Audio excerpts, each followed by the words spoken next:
বন্ধুরা দেখুন, একটা গরিব মানুষের গমগুলো ভিডিও করছিস তো? অবস্থা হয়ে গেছে। কি অবস্থা দেখুন,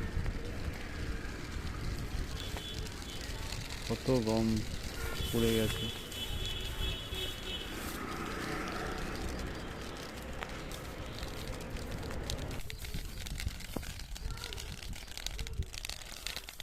গমটা কাঁচা ছিল বলে দেখা যাচ্ছে নেমে যেত।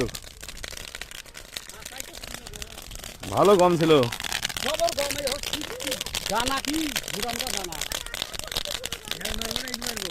বাইরের কি করবেন, লোক যদি 4-5 জন মিলে প্রথম থেকে যদি করতে গমটা বাঁচানো যেত, ট্রাক্টরে ফালি দিয়ে দিলে।